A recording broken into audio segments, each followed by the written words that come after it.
Attends, t'es pas sérieux? Le concombre c'est un fruit? Ah mais attends, est-ce que tu savais qu'en fait Hitler avait qu'un seul testicule? Et que c'était à cause de ça qu'il était méchant? Bonjour, Kekizola. Ah si, je te promets, c'est écrit sur le saviez-vous. Je peux te copier le lien d'ailleurs. Bonjour. Attends 2 secondes, un mec vient d'entrer chez moi sans sonner. Oui, que se passe-t-il, monsieur? Alors, je me présente, je suis Community Manager chez Marvel Studios. Il se trouve que nous sommes très intéressés par... Putain, c'est tellement la caricature, direct on sent qu'il veut m'enculer. Attends, je t'envoie une photo. Je disais que nous sommes très intéressés par le profil de votre chaîne YouTube. Allez, droit au but, monsieur le Community Manager. Je suis loin d'être dupe. Loin de nous l'idée de vous entourlouper. Nous avions simplement imaginé qu'étant donné la sortie prochaine de Captain America Civil War et l'influence considérable de vos vidéos sur l'opinion publique, il serait intéressant pour la firme que vous évoquiez, eh bien, un film Marvel sur votre chaîne. Qu'y a-t-il? Non, excusez-moi, je repensais à un Vine qui m'avait fait marrer. Sinon, oui, bien sûr, ça m'intéresse. Est-ce que je pourrais devenir très riche et partir en vacances avec Beyoncé? Disons que vous restez gagnant dans l'affaire, puisqu'en échange, vous aurez droit à une petite gâterie. Une gâterie? Enfin, vous savez bien. Vous êtes venu pour me sucer? Bah, attendez, je suis pas gay, pourquoi est-ce que vous voulez me Comment sucer? ça, vous n'êtes pas gay? Vous avez sorti une vidéo d'anecdote sur Disney. Mais d'accord, ça veut pas dire que j'étais dans une phase d'égarement, ça n'a rien à voir. Écoutez, je suis confus, mais tout notre plan de corruption était basé sur des gâteries. Ou alors au pire, on peut vous offrir le dernier album de Jennifer, personne n'en veut. Ouais, écoutez, ça pourra toujours faire un presse-papier. De quel film vous voulez que je parle? Alors il se trouve que j'ai justement apporté avec moi le coffret Avengers pour que nous puissions regarder ces chefs-d'œuvre ensemble et que je vous indique les différents éléments à mettre en avant dans votre critique. Est-ce que ça va? Vous allez voir, ce sont des films absolument formidables. Je vous cache pas que ça fait assez longtemps que je les ai pas vus. Un super soldat, légende vivante presque à la hauteur de sa légende, un type avec un gigantesque problème caractériel, nous on a l'élite, et vous Dr. Banner. J'ai l'impression un type avec un puissance caractériel, portez bien bon. Regardez au moins le coffret en entier, enfin, Kekizola, qu'est-ce que vous arrive? Comment est-ce possible? Comment les gens peuvent-ils continuer à bouffer de la merde comme Iron Man ou Avengers chaque année, sans même avoir envie de protester ou d'aller secouer un drapeau algérien place de la République? Kekizola, enfin venez! Toujours les mêmes scènes, les mêmes plans, les mêmes vannes. Toujours la moitié du budget qui part dans le salaire de Robert Downey Jr. Un tel déluge de médiocrité ne peut perdurer. Au pire, il y a Deadpool actuellement au cinéma.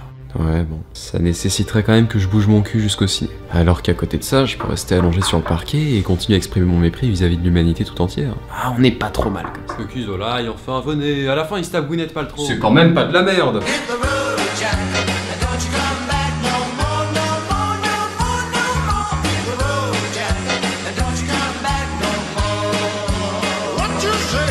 Vous savez, je crois que je commence à être profondément lassé des films de super-héros. Eh, t'as pas dit bonjour, c'est Kekizola, frère. Oui, je sais, mais j'allais le dire après en fait. Là, j'avais préparé un super discours. S'en bat les couilles. Tu dis bonjour, c'est Kekizola. Bonjour, c'est Kekizola. Voilà, bienvenue dans Versus. Non, ça aussi, on s'en bat les couilles. Bat les couilles. Et si jamais vous aussi vous faites partie de cette élite qui porte des t-shirts avec des super-héros dessus pour dissimuler une musculature de gentil touan qui avait pris option échec au lycée, alors vous n'êtes probablement pas sans savoir que depuis 2008 a démarré le Marvel Cinematic Universe, projet ambitieux visant à réunir les membres centraux des Avengers dans une série de longs métrages prenant place dans le même monde. Quand le premier Iron Man est sorti en 2008, la majorité des critiques s'accordaient à dire que le film était plutôt cool en l'état et qu'il apportait un certain vent de fraîcheur au genre. Grâce à un héros totalement excentrique et à des effets spéciaux bluffants. Les lance-flammes, les lunettes de soleil, les armures qui balancent des lasers ou autres beubards taillés au millimètre, c'était super, tout le monde a kiffé. 20 sur 20. Les images de synthèse étant désormais maîtrisées à la perfection, nous allions enfin pouvoir admirer la transposition des comics les plus difficilement adaptables sur grand écran. Une nouvelle qui suffisait à faire couler beaucoup d'encre ou autre liquide séminal sur les forums de passionnés. Moi-même, j'ai passé des nuits très suggestives et érotiques tout seul sous mes draps à imaginer Civil War au cinéma. Ok, c'était une phase de ma vie où je me cherchais un petit peu. Mais il faut bien comprendre que ce que ça promettait était complètement ouf. Disons qu'avant cela, la Fox et Sony étaient déjà parvenus à nous impressionner par leur travail sur Spider-Man ou le Surfeur d'argent, mais il était inconcevable pour le commun des mortels de voir Captain America, Iron Man et Hulk réunis pour une même scène de bagarre contre des extraterrestres avec des motos volantes. À travers ces films, donc, des millions de vœux furent exaucés, mais malheureusement, c'est peut-être le seul point positif. Ah là là là, t'es un ouf frère. Ah, je vous préviens, ça va balancer un petit peu. J'ai fait le bisounours pendant 2 ans, maintenant ça va. Parce que disons les choses telles qu'elles sont. Les opus des différentes franchises se sont rapidement accumulés, et le fait est qu'au bout du 3e Iron Man, du 2e Avengers, du 50e épisode des Agents de Shield, la série dont tout le monde se fout, et du 3e Captain America, tout le monde a bien vu le foutage de gueule. Même Gilbert Montagnier l'a vu. Non, pas Gilbert, désolé, je me suis un peu emporté. Rendons-nous à l'évidence, la recette a été épuisée en un temps record, et il semble difficile de ne pas avoir été dégoûté des films de super-héros ces dernières années. Et le pire, c'est que c'était prévisible. Le Marvel Cinematic Universe impliquait un seul univers, donc des crossovers à l'infini et l'uniformisation totale des longs métrages super-héroïques. Bon là, comme j'ai dit, ça paraît peut-être pas évident, mais c'est très logique. Vous savez, chaque fois que je ressors d'une séance d'Avengers ou d'Iron Man, j'ai au fond de ma gorge cet arrière-goût déplaisant de grosses bouses formatées et soporifiques, qui m'indique d'une part que j'ai complètement perdu mon temps pendant 2h20, un temps que j'aurais pu passer à m'enjailler en éclatant des papiers bulles, et d'autre part que j'ai complètement perdu 15 € et c'est peut-être ça le plus dramatique. Ces films continuent continuent à faire des entrées certes, mais sortent dans une indifférence réciproque marquée d'un côté par des critiques en demi-teinte et de l'autre par un Joss Whedon qui n'en a plus rien à foutre d'innover. On est dans du pur cinéma à la chaîne, 8 sur 10 sur l'échelle de Fast and Furious. Et bien que mon avis manquera d'objectivité pour certains, je noterai que mes SOS de spectateurs en détresse ont été entendus jusqu'à Hollywood. Le 1er août 2014, alors que vous étiez sûrement en train de faire le kéké des plages sur la côte d'Azur avec votre nouveau maillot de bain Décathlon, arrive le nouveau long métrage des studios Marvel dont personne n'attendait rien. Les Gardiens de la Galaxie, réalisé par James Gunn, également l'auteur du singulier Super avec Ellen Page. Malgré l'impopularité du comics dont il est adapté, Les Gardiens est un succès retentissant grâce à son aspect plutôt décalé pour un film de la franchise, ainsi qu'à l'utilisation de chansons populaires des années 70. Comme ça, à défaut de rien montrer d'intéressant, il y a toujours de la musique cool. Et oui, voilà un procédé astucieux, c'est aussi ce que je fais dans mes vidéos d'ailleurs. Là par exemple, je vous parle, c'est nul, vous faites chier, y a pas de propos, y a pas d'ambiance, par contre il suffit que je lance ma playlist.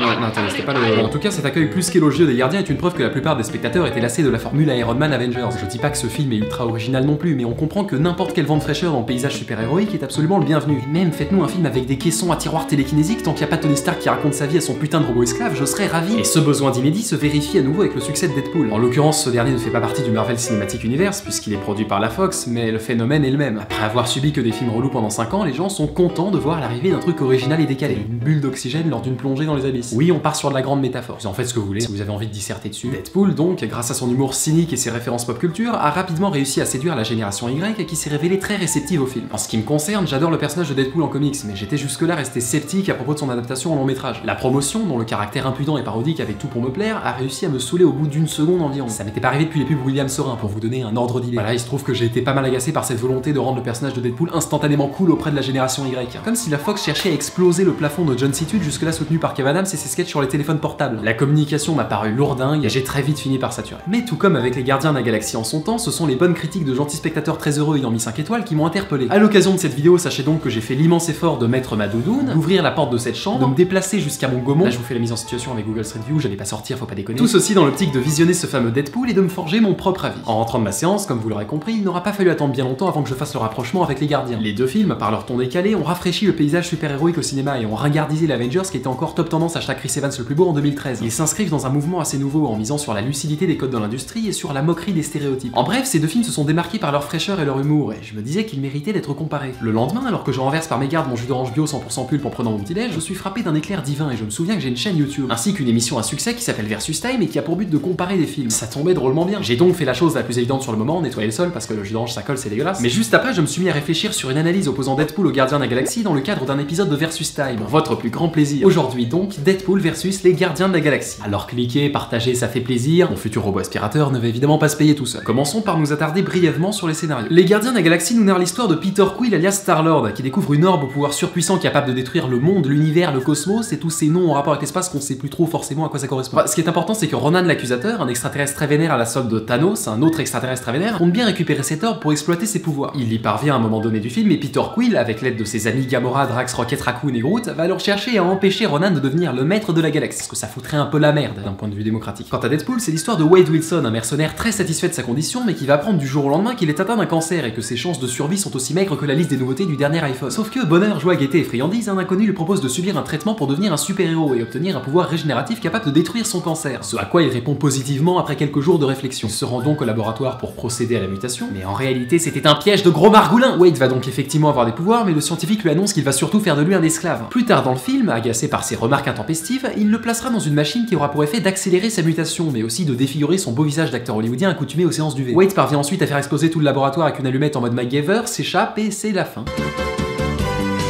Mais non, évidemment, ce n'est pas la fin. Wade profite de son nouveau super pouvoir, la régénération, pour continuer à exercer son métier de mercenaire, en choisissant au passage le nom de Deadpool. Mais mécontent de sa nouvelle apparence pas très sexy, Deadpool va chercher à retrouver Francis, d'une part pour se manger, mais aussi pour lui demander l'antidote qui lui permettrait de retrouver sa gueule normale. Et toute l'histoire tourne autour de ça en fait, retrouver Francis. Vous avez dû vous en rendre compte, les deux films ont un scénario prétexte à base de MacGuffin. Le Globe dans Les Gardiens et Francis dans Deadpool. Clairement, c'est pas l'épaisseur de l'histoire qui a réussi à fédérer tant de spectateurs. Bon après, dans Les Gardiens, il y avait une intrigue pseudo-complexe avec Thanos et des aliens multicolores, mais on s'en fout un petit peu. Les gens ils veulent voir Groot qui danse sur les Jackson 5, c'est ça le cœur du film. Et oui, car ce qui a indéniablement plu avec ces deux œuvres, c'est tout cet aspect foufou délirant des bars, allons rigoler au cinéma avec Enzo et Stéphanie après le collège. Parce que c'est comme ça, c'est humain, les gens ils aiment beaucoup rigoler.